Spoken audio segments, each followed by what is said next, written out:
Just looked up the value on your van. With that high a mileage, you're looking about $5,000 at the most. I'd probably recommend taking that money and putting it towards a different vehicle. Yeah, so no, that well, you- I can't do that. I spent a lot of time and money building the Inside Out, and a lot of people don't understand the value of that, but it's not something like we can...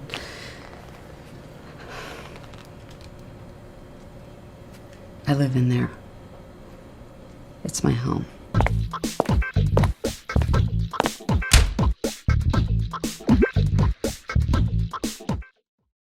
미나리가 경계를 해야 될 것 같아요. 깨라 이놈아. 이 아카데미 시상식을 이제 앞두고 주목받고 있는 영화 노매드랜드입니다. 2008년에 미국 금융위기 이후에 방랑자로 내몰린 중년 여성 펀에 대한 이야기인데요. 이 불황이 어떻게 개인을 균열을 내는지, 또 인간은 어떻게 그 이후의 삶을 이어가는지를 좀 담담하게 풀어내고 있는 영화인 것 같습니다. 하퍼스 매거진의 기사로 먼저 나왔었어요. 2014년 8월에 저널리스트인 제시카 브루더가 쓴 The End of Retirement라는 제목의 기사가 은퇴의 끝이라는 거죠. 생계를 위해서 은퇴하지 못하고 평생 일을 해야 된다. 집세를 낼 형편이 안 되어서 밴이나 RV 같은 것을, 캠핑카 같은 것을 타고 다니면서 살기를 택한 사람들의 상황을 단적으로 보여주는 제목인 것 같고, 이 영화를 연출한 클로이 자오 감독은 미국에서 활동을 하고 있지만 중국계 감독이죠. 아카데미 시상식의 주 6개 부문에 지금 올라가 있고요. 아카데미의 동양권 영화 감독들의 활약이 두드러질지 또 주목되는 부분인 것 같습니다. 자, 영화 줄거리 함께 먼저 보시죠. My dad used to say, what's remembered lives. It's been many years since I started out for that goal. I maybe spent too much of my life just remembering. Finding bits and pieces, all worth their reach, I've carried on. Oh, he's gonna come right through the glass.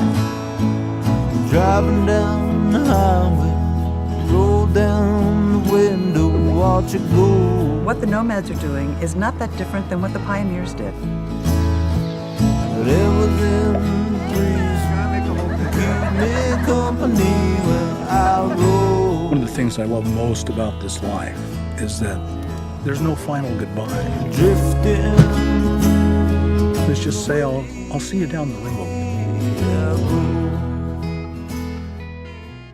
이 노매드들, 이 대부분이 노인들인데 차에서 생활을 한다 이거예요. 집세나 대출금 내는 것 대신에 차에서 자면서 남는 돈으로 어떤 생계를 유지해가는, 음식을 사면서 그런 형태들을 보이고 있는 거죠. 우리가 생각하기엔 뭐 차박을 하거나 소위 뭐 캠핑하는 게 좀 레저나 여가의 의미로 받아들여지잖아요. 실제 그런 삶을 살고 계신 분들에게는 그게 레저나 여가가 아니라 생계 자체가 되는 거죠. 차박해봤는데 할 게 못 돼. 집 놔두고 뭐 하는 짓인가 싶거든. 그러니까 우리가 생각하는 어떤 유목민, 노마드라고 할 때 그런 낭만적인 자유로운 이미지가 아니라 영화에서 나오는 노매드는 전혀 다른 이미지를 가지고 있다고 할 수 있고, 유랑하기를 선택한 사람들이 아니라 선택당한 거나 마찬가지인 거죠.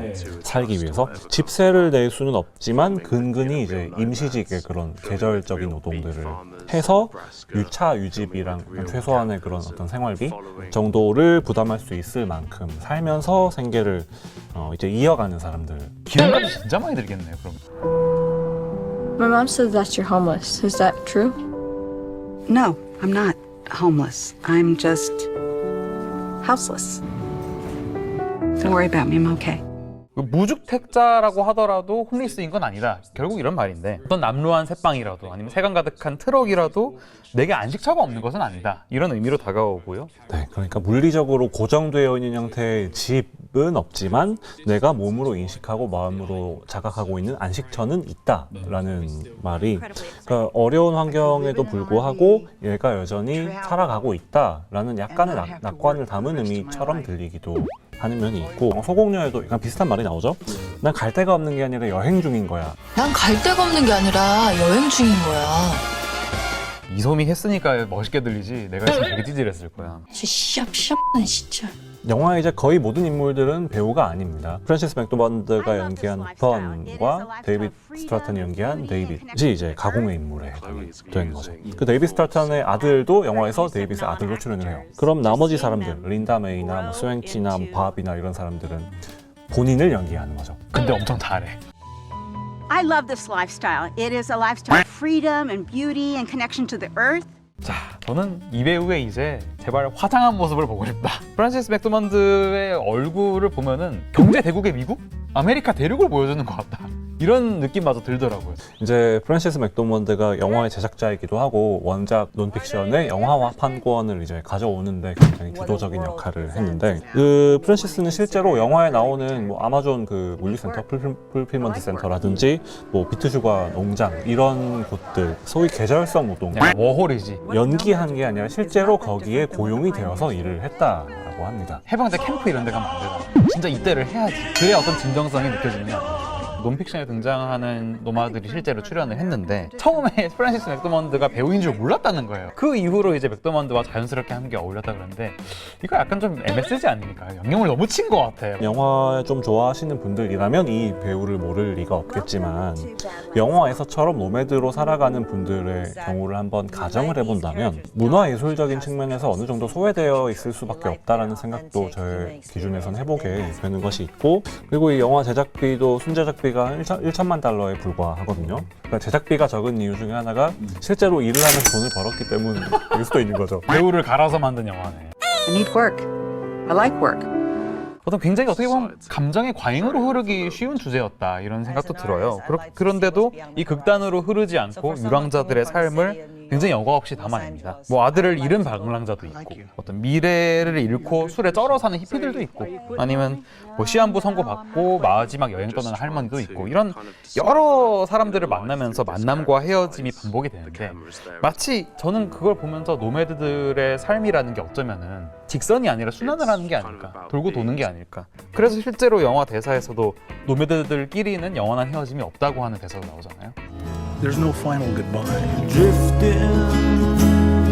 Let's just say I'll see you down the road. 시간적인 흐름을 좀 이제 뛰어넘어서 다음 장면에 가면 갑자기 계절이 바뀌어 있다든지 그런 식으로 어떤 이 영화의 연속성 자체가 좀 다른 영화들의 어떤 그 영화로서의 전개랑 다르게 다가오는 측면도 있었던 것 같고요. 대체로 펀이 홀로 벤에서 이제 옆으로 누워서 잠이 들어 있거나 이제 뜬 눈으로 어떤 뭐 생각에 잠겨 있는 그런 모습들을 좀 눈여겨보게 되었고 혹은 여러 주변 사람들이 막 자기들끼리 대화를 나누거나 식사를 하거나 그런 모습들, 풍경들 사이에서 홀로 이제 등불 하나를 든 채 저쪽 석양을 보면서 이제 어떤 걷고 있는 모습, 어떤 고독감일 수도 있고 고립의 상태라고 해야 할까요? 만성적인 고단한 그런 것도 있을 것이고 이 영화에서 미국의 내셔널 파크, 그러니까 국립공원이 많이 등장을 하는데 어떤 사막과 어떤 거대한 협곡으로 채워진 굉장히 장엄한 자연들을 만날 수 있다는 거예요. 그런 풍경들이 영화의 또 하나의 볼거리지 않습니까? 노매드들은 이 여름이 되면은 미국 서부의 국립공원에서 일을 했다고 하잖아요. 어떤 그런 부분도 반영을 하고 있는 것 같고요.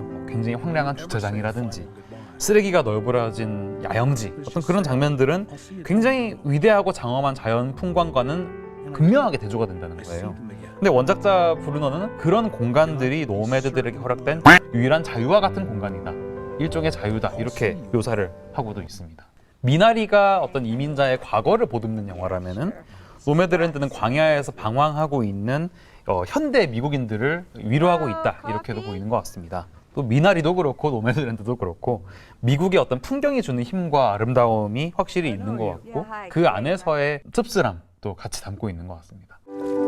What did you name your van? Vanguard. Ah, that is very strong. She is.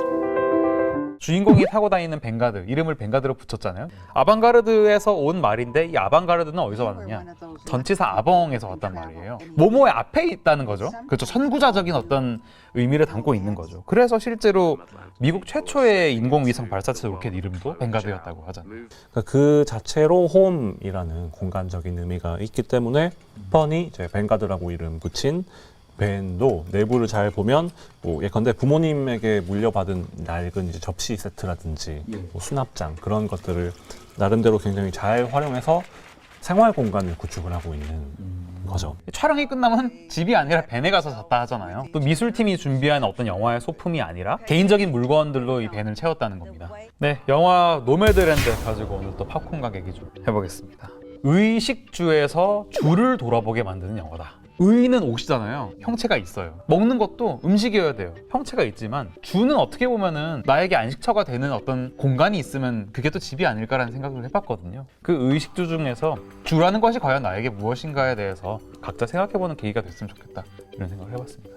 그런 생각이 들었어요. 삶을 대하는 태도와 세계를 반영한 어떤 시선만으로도 이 이야기가 굉장히 깊어질 수 있다. 그런 생각을 좀 해봤습니다. 저희 팝콘각은 다음 이 시간에 또 찾아뵙겠습니다. 고맙습니다. I see them again.